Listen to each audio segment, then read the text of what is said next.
Kita akan membahas isu seputar dugaan keterlibatan petinggi Polri dalam kasus tambang ilegal pada siang hari ini. Sudah ada Ketua Indonesia Police Watch, Sugeng Teguh Santoso. Halo, selamat siang Pak Sugeng.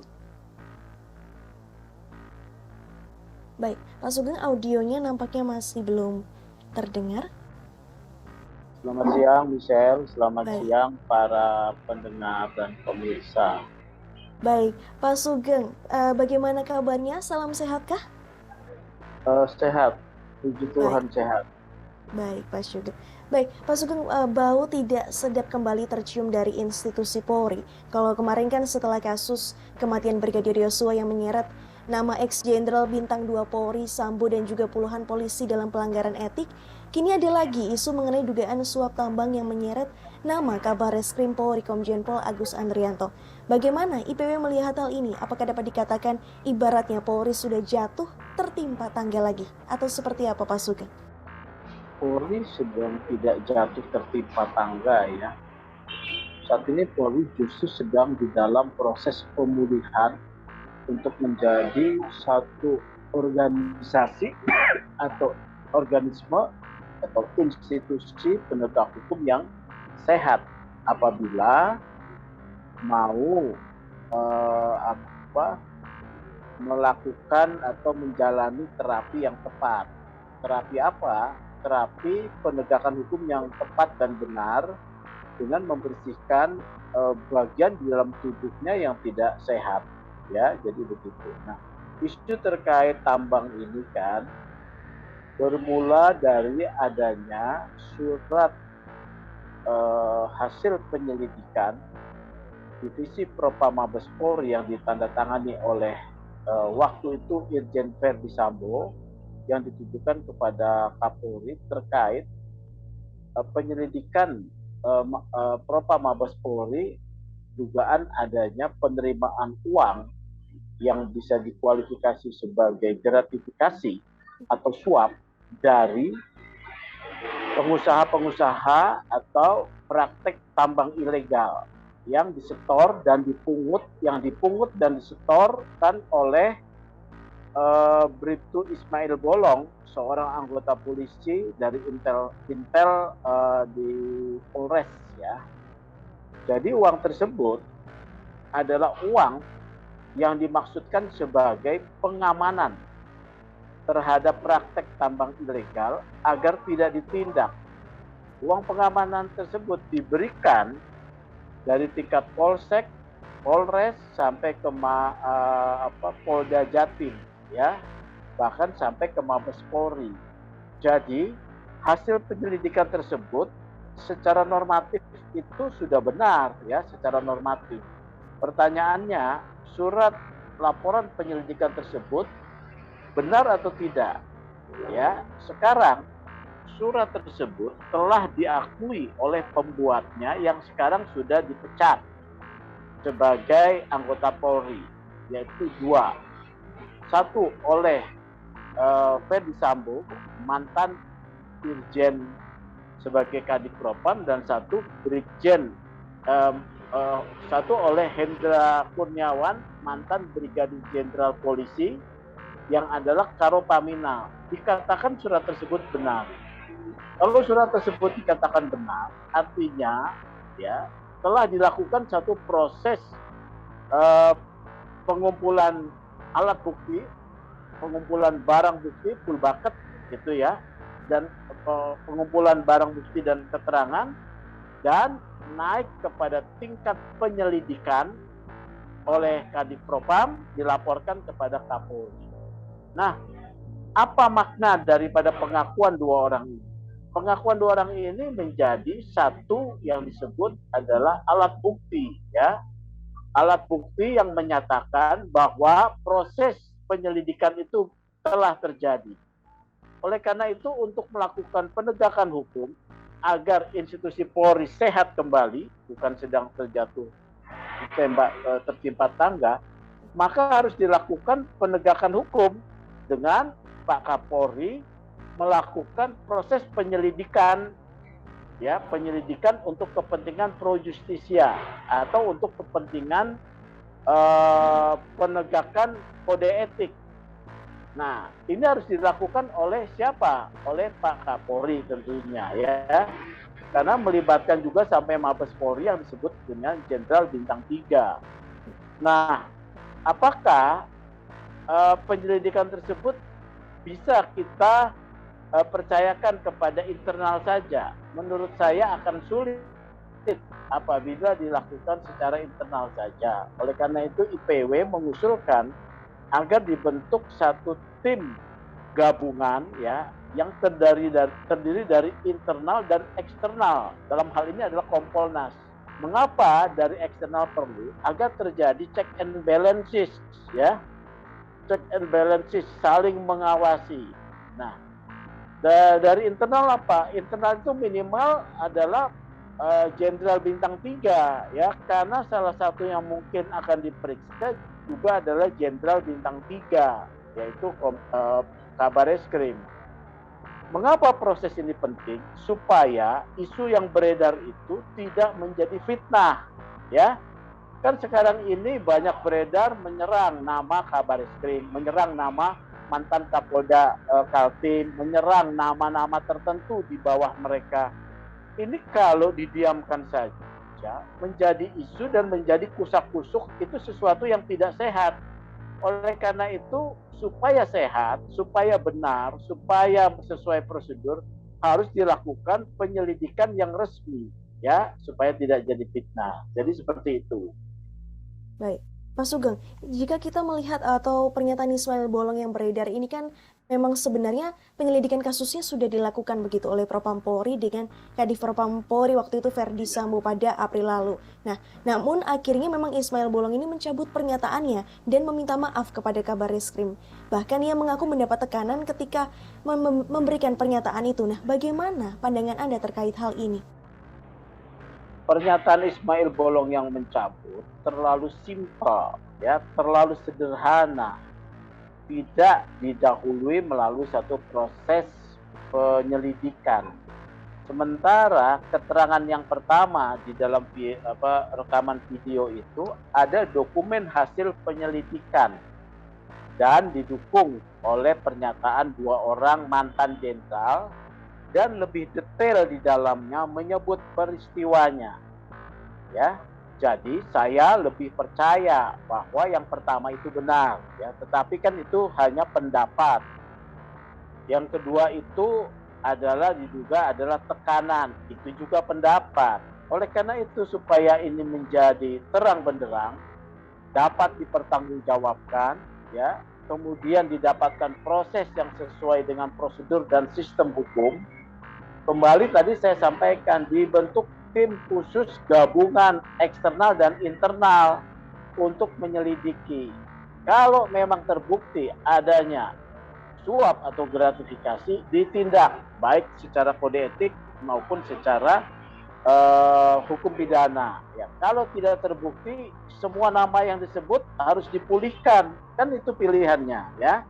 Tetapi karena juga penyelidikan ini ada dua aspek, yaitu aspek pertama adalah aspek dugaan pelanggaran kode etik dan juga aspek pidana kalau yang diselidiki oleh Polri, maka kepada Komjen Agus Andrianto supaya proses ini akuntabel dan akuntabel dapat dipertanggungjawabkan ya dan profesional, kepada Komjen Agus Andrianto Pak Kapolri harus menonaktifkan sementara supaya yang bersangkutan tidak berhubungan dengan kewenangan proses di dalam penegakan hukum pidananya, karena kan beliau kan ini adalah pimpinan tertinggi dalam satu proses penegakan hukum pidana di Polri ya. Baik, Pak Sugeng, tapi bicara soal hari ini tadi pagi atau baru saja begitu, Komjen Pol Agus Andrianto memberikan tanggapan soal isu ini. Nah, dia sendiri membantah telah menerima setoran dana dari bisnis tambang ilegal seperti yang sempat dikatakan oleh Brigjen atau mantan Karo Paminal Polri yakni Hendra Kurniawan. Nah, Agus justru mempertanyakan mengapa penyelidikan kasus tersebut tidak dilanjutkan dan Ismail Bolong ditahan jika memang laporan tersebut layak didalami. Nah, bagaimana pandangan Anda terkait dengan sikap Komjen Pol Agus Andrianto ini? Alasan yang disampaikan oleh Pak Agus logis ya, akan tetapi menjadi lebih logis lagi, lebih benar lagi apabila semua proses bantah membantah ini diwujudkan dalam satu proses penyelidikan yang resmi, ya, diwujudkan dalam penyelidikan yang resmi. Ya, Pak Agus dapat saya pahami menyampaikan pernyataan itu kepada publik karena memang beliau kan ditekan terus, termasuk IPW yang meminta dinonaktifkan. Menurut saya sih wajar dan harus didengar ya. Tetapi supaya ini tidak berputar-putar tidak karuan, proses pemeriksaan resmi harus dilakukan kepada semua pihak. Kalau ternyata tidak benar, kan menjadi fitnah itu ya. Jadi dilakukan proses hukum terhadap yang memfitnah. Seperti itu ya. Baik. Mas Sugeng, masih terkait dengan Sambo CS yang tadi sempat kita juga bahas di awal, memang telah keduanya atau Sambo CS, yaitu Verdi Sambo dan Hendra Kurniawan, telah membenarkan soal adanya laporan penyelidikan tambang ilegal yang menyeret sosok Komjen Pol Agus Andrianto. Namun memang saat ini muncul dugaan pula bahwa memang jangan-jangan ini tuh merupakan strategi Sambo untuk menjatuhkan Agus sebagai aksi balas dendam karena kasus pembunuhan Brigadir ungkap. Nah, bagaimana pandangan Anda terkait adanya anggapan ini, Pak Sugeng? Yang pertama, Verdi Sambo sudah nyata harus mempertanggungjawabkan perbuatannya yang diduga membunuh secara berencana maupun secara tidak berencana terhadap Yosua. Itu sudah nyata, bahkan sudah dipecat. Tetapi fakta terkait hasil pekerjaannya, penyelidikannya tidak bisa dihapus begitu saja kan, ya. Itu tetap juga harus diselidiki kalau kita mau membersihkan institusi Polri. Nah, dibilang sebagai balas dendam, ya bisa saja ya, dibilang sebagai perang bintang atau perang jenderal, ya bisa saja, walaupun saya katakan ini bukan perang antar jenderal. Sesungguhnya fenomena terungkapnya kasus ini ke publik menimbulkan satu keprihatinan buat IPW. Kenapa? Kasus ini kan sudah dilaporkan 2 April ya. 2 April ya. Tetapi tidak ditindaklanjuti ya oleh Polri. Karena apa? Karena antara para jenderal ini saling menyandera. Mereka sudah tahu sama tahu boroknya masing-masing ya, boroknya masing-masing. Tetapi tidak dibuka ya. Karena juga mungkin saja Sambo dan Hendra ini juga ketahuan boroknya. Jadi sepakatlah antara mereka ini untuk menjaga status quo dengan tidak saling membongkar. Sekarang karena Hendra dan Verdi Sambo sudah menjadi pesakitan, ya mereka membongkar, ya biarin saja, ya biarin saja, buat publik, buat IPW nggak ada urusan itu, ya kita membutuhkan institusi bagus-bagus saja, kan seperti itu. Dulu saya pernah menyampaikan ketika Sambo baru diperiksa bahwa akan ada serangan balik. Nah inilah serangan baliknya. Tetapi waktu itu IPW mendukung supaya isu-isu tentang adanya serangan balik ini tidak kita dengarkan dulu. Fokus pada pengungkapan kasus Brigadir Yosua. Nah kalau Brigadir Yosua sudah diangkat ke pengadilan, ya isu serangan balik ini yang ternyata adalah adanya fakta soal suap atau gratifikasi sudah waktunya dibuka kepada publik. Baik, Pak Sugeng tadi sempat singgung soal perang bintang atau perang jenderal. Nah, menurut Anda sebenarnya siapa saja petinggi Polri yang dimaksud dalam perang bintang dan ini? Dan apa begitu alasannya akhirnya sosok-sosok ini yang menurut Pak Sugeng, oh ini loh yang dimaksud dengan perang jenderal begitu? Saya ya itu kan perang bintang itu kan atau perang jenderal itu kan istilah yang muncul di publik. Menurut saya bukan ya. Ini sebetulnya adalah adanya fakta atau fenomena adanya penyalahgunaan kewenangan di antara para jenderal yang saling diketahui satu dengan yang lain. tetapi saling disimpan. Sekarang baru dibuka, ya. Kan FS dan Ferdy Sambo dan Hendra Kurniawan bukan jenderal lagi. Dia sudah orang sipil biasa. Sekarang dibuka. Oleh karena itu, supaya adil, supaya bisa dipertanggungjawabkan, diproses hukum saja, ya. Diproses hukum dengan benar, tapi ya saya mendengar Ismail Bolong sudah ditangkap. Saya mendengar informasi ini sudah ditangkap. Oleh karena itu ini harus segera diungkap, ya. Jangan dibungkam, ya. Pengungkapan dengan pembungkaman beda nih. Pengungkapan itu untuk mencari fakta-fakta, dibuka seterang-terangnya supaya diproses. Kalau pembungkaman, Ismail Bolong ditangkap kemudian akan dibungkam, bisa saja, ya. Jadi tidak terbuka, mengunci. Ismail Bolong tidak mau memberi keterangan yang benar. Oleh karena itu, kepada Ismail Bolong harus didampingi oleh advokat yang kredibel, yang profesional, yang benar, ya, supaya hak-haknya dilindungi walaupun sudah ditangkap misalnya. Baik, Pak Sugeng, tapi ini emang ada informasi bahwa memang sebenarnya tadi kan Pak Sugeng sempat singgung juga ya soal Ismail Bolong yang sudah ditangkap begitu. Nah, mungkin bisa dielaborasi lagi Pak Sugeng, ini informasi dari manakah? Apakah ini informasi terkini Ya, ini atau informasi saya dapat. Oleh karena itu diduga kan. Oleh karena ini Polri harus menyampaikan secara terbuka, benar nggak dia sudah ditangkap. Kan sudah ada perintah itu penangkapan. Kalau Pak Kapolri sudah hari Jumat lalu memerintahkan menangkap, kalau sampai hari ini belum ditangkap, ya berarti itu artinya nggak benar-benar serius. Kalau hari Jumat dikatakan seperti Tempo yang menyampaikan perintah Pak Kapolri menangkap, hari Jumat juga itu sudah ditangkap harusnya. Kalau Pak Ismail Bolong ada di Indonesia, diketahui keberadaannya, ya. Jadi inilah yang namanya penegakan hukum yang konsisten, serius, ya. Penegakan hukum yang benar.